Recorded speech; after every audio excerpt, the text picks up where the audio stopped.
പതിവ് വൈകുന്നേരമായിരുന്നില്ല രാമപുരത്തെ ആ ചന്തയിൽ അന്ന്. വലിയൊരു പുരുഷാരം ആ ചെറിയ ചന്തയ്ക്ക് ചുറ്റും തടിച്ചുകൂടിയിട്ടുണ്ട്. നോട്ടങ്ങളെല്ലാം ചെന്നു പതിച്ചത് കയ്യിലൊരു കത്തിയുമായി നിലത്തിരിക്കുന്ന ആ മനുഷ്യനിലേക്കാണ്. ചോര വാർന്നൊഴുകുന്ന മുഖം, അന്നുവരെ നെയ്തുകൂട്ടിയ സ്വപ്നങ്ങളെല്ലാം തകർന്നടിഞ്ഞ നിരാശ ആ കണ്ണുകളിൽ. അതാ തൊട്ടപ്പുറത്ത് താൻ അടിച്ചിട്ട കൊടും കുറ്റവാളി എഴുന്നേൽക്കാൻ തുടങ്ങുന്നു. ആ ചെറുപ്പക്കാരൻ കത്തിയുമായി ചാടി നെഞ്ചു തീർത്ത് ആദ്യ കുത്ത്. "നിന്റെ അച്ഛനാടാ പറയുന്നേ, കത്തി നാടേടാ" എന്ന ആ നെഞ്ചുപൊട്ടിയ നിലവിളി ഇന്നുമുണ്ട് മലയാളത്തിൻ്റെ ഇടനെഞ്ച്. നായകന്മാരെ മാത്രം നല്ല നടന്മാരായി എണ്ണുന്ന സിനിമാ ലോകത്ത് നല്ല നടനെന്നാൽ അയാളാണെന്ന് കാലം പറഞ്ഞു. പതിറ്റാണ്ടുകൾ നീണ്ടുനിന്ന അഭിനയ സപര്യയിലൂടെ ഓരോ നിമിഷവും പ്രേക്ഷകരെ അമ്പരപ്പിച്ച നടൻ. പട്ടാളത്തിൽ നിന്ന് നാടകത്തിലേക്ക്, അവിടെ നിന്ന് സിനിമയിലേക്ക്. സൂപ്പർ താരങ്ങളെ മുഖത്തോട് മുഖം നോക്കി വിമർശിച്ച നിലപാടുകാരൻ. പാലപ്പുറത്ത് വീട്ടിൽ സുരേന്ദ്രനാഥ തിലകൻ എന്ന തിലകൻ. രാജ്യം കണ്ട ഏറ്റവും മികച്ച ചലച്ചിത്ര പ്രതിഭകളിൽ ഒരാളാണ് തിലകൻ. സുരേന്ദ്രനാഥ തിലകൻ എന്നറിയപ്പെടുന്ന തിലകൻ 6-ാം വയസ്സിലെ അഭിനയ രംഗത്തെത്തിയതാണ്. 1979 KG ജോർജ് സംവിധാനം ചെയ്ത ഉൾക്കടൽ എന്ന സിനിമയിലൂടെ മലയാള ചലച്ചിത്ര രംഗത്ത് സജീവമായി. 3 പതിറ്റാണ്ട് നീണ്ട ചലച്ചിത്ര അഭിനയത്തിലൂടെ ജീവിതഗന്ധിയായ ഒട്ടേറെ കഥാപാത്രങ്ങൾക്ക് ജീവൻ പകർന്നു. പത്തനംതിട്ട ജില്ലയിലെ അയിരൂർ പഞ്ചായത്തിലെ പ്ലാങ്കമണിൽ പാലപ്പുറത്ത് TS കേശവന്റെയും ദേവയാനിയുടെയും മകനായി 1935 ജൂലൈ 15 ജനനം. ആശാൻ പള്ളിക്കൂടം Manikkal, saint Louis Catholic school 4-ാം മൈൽ, കൊല്ലം SN കോളേജ് എന്നിവിടങ്ങളിൽ വിദ്യാഭ്യാസം. 1955 അഭിനയ ജീവിതം തുടരുന്നതിനായി കോളേജ് വിട്ടു. കോളേജ് വിദ്യാഭ്യാസ കാലത്ത് തന്നെ നാടകങ്ങളിലൂടെ അഭിനയ രംഗത്ത് സജീവമായിരുന്നു. കോളേജ് വിട്ട ശേഷം മുണ്ടക്കയം നാടക സമിതിക്ക് രൂപം കൊടുത്തു. 1966 വരെ KPSCയുടെ ഭാഗമായിരുന്ന തിലകൻ പിന്നീട് കൊല്ലം കാളിദാസ കേന്ദ്രം, ചങ്ങനാശ്ശേരി ഗീത എന്നീ നാടക സംഘങ്ങളിൽ സജീവ സാന്നിധ്യമായിരുന്നു. തുടർന്ന് PJ ആന്റണി രൂപം കൊടുത്ത നാടക സമിതിയിലും പ്രവർത്തിച്ചു.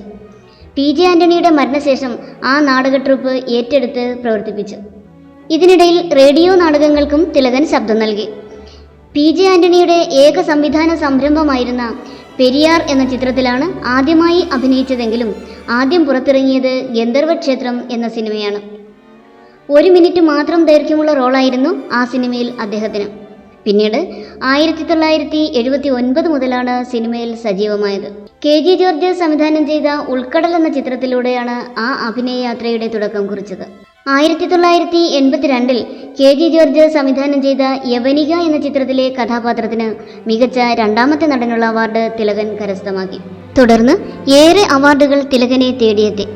1990 പെരുന്തച്ചൻ, 1994 സന്താന ഗോപാലം, ഗമനം എന്നീ ചിത്രങ്ങളിലെ വേഷങ്ങൾ ആ വർഷങ്ങളിലെ മികച്ച നടനുള്ള സംസ്ഥാന അവാർഡിന് തിലകനെ അർഹനാക്കി. 2007 ഏകാന്തം എന്ന ചിത്രത്തിന് ദേശീയ ചലച്ചിത്ര ജൂറിയുടെ പ്രത്യേക പുരസ്കാരം നേടി. 2009 രാജ്യം പത്മശ്രീ നൽകി തിലകനെ ആദരിച്ചു. 1986 ഇരകൾ, 1990 പെരുന്തച്ചൻ എന്നീ സിനിമകളിലെ അഭിനയത്തിന് 2 തവണ ദേശീയ അവാർഡിന് പരിഗണിക്കപ്പെട്ടു. മലയാളത്തിൽ 300-ലേറെ ചിത്രങ്ങളിൽ വേഷമിട്ട തിലകനെ 1981 റിലീസായ കോലങ്ങളിലെ കള്ളുവർക്കി എന്ന കഥാപാത്രമാണ് കാമ്പുള്ള വേഷങ്ങളിലേക്ക് നയിച്ചത്. യവനിക, ഗമനം, കാട്ടുകുതിര, ജാതകം, ഋതുഭേദം, പെരുന്തച്ചൻ, തനി ആവർത്തനം, സന്താന ഗോപാലം, 3-ാം പക്കം, സ്ഫടികം, കിലുക്കം എന്നിവ തിലകന്റെ അഭിനയ പ്രതിഭ തെളിയിച്ച ചിത്രങ്ങളാണ്. 2010 താരസംഘടനയായ അമ്മയുമായി ബന്ധപ്പെട്ട വിവാദങ്ങളിൽ ഉൾപ്പെട്ട് ഏറെ നാൾ സംഘടനയിൽ നിന്ന് പുറത്തായിരുന്നു. ഇതിനെ തുടർന്ന് ചലച്ചിത്ര സംഘടനകൾ വിലക്കേർപ്പെടുത്തിയെങ്കിലും മഹാനടനെ അനുകൂലിച്ച് സാംസ്കാരിക നായകർ രംഗത്തെത്തി. ഈ വിഷയത്തിൽ ഏറെ ജനപിന്തുണയും ലഭ്യമായിരുന്ന തിലകൻ പിന്നീട് മിനി സ്ക്രീനിൽ സജീവമായെങ്കിലും മലയാള ചലച്ചിത്ര മേഖലയിൽ നിന്ന് വീണ്ടും അവസരങ്ങൾ തിലകനെ തേടിയെത്തി.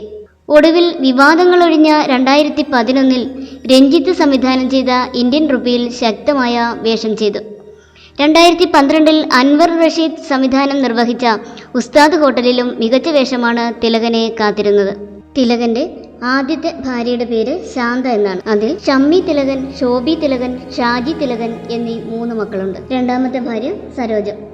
അതിൽ ഷിബു തിലകൻ, സോണിയ തിലകൻ, സോഭിയ, അജിത് എന്നീ 3 മക്കളുണ്ട്. വാർദ്ധക്യ സഹജമായ അസുഖങ്ങൾക്ക് തിരുവനന്തപുരത്തെ സ്വകാര്യ ആശുപത്രിയിൽ ചികിത്സയിലിരിക്കവേ ഹൃദയാഘാതത്തെ തുടർന്ന് 77-ാമത്തെ വയസ്സിലാണ് അദ്ദേഹം അന്തരിക്കുന്നത്. 2012 സെപ്റ്റംബർ 24-ന്. നായകൻ എന്ന ഔദ്യോഗിക പ്രതിഷ്ഠ പേരാതെ തന്നെ സിനിമകളിൽ യഥാർത്ഥ നായകനായി തിളങ്ങുകയും ആരാധന പിടിച്ചുവാങ്ങുകയും ചെയ്ത നടനാണ് തിലകൻ. പോസ്റ്ററുകളിൽ പേരില്ലെങ്കിലും തിലകന്റെ ചിത്രങ്ങൾ ജനം കണ്ടു ആസ്വദിച്ചു.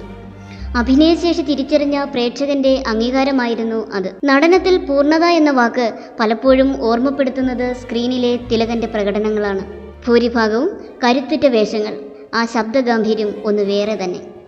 അഭിനയിക്കുകയാണെന്ന് തോന്നിപ്പിച്ചാൽ അഭിനയം പരാജയപ്പെട്ടു എന്ന് ഓർമ്മപ്പെടുത്തിയ തിലകൻ അങ്ങനെ പിറക്കാനിരിക്കുന്നതും പാതി വഴിയിലെത്തിയതുമായി അനേകം കഥാപാത്രങ്ങളുടെ വിളിക്ക് കാത്തു നിൽക്കാതെ തിരശീല സാക്ഷിയാക്കി മടങ്ങി. അഭിനയിക്കാൻ വിളിച്ചവർക്കും വിളിക്കാതിരുന്നവർക്കും വിലക്കിയവർക്കും ശൂന്യത ബാക്കി.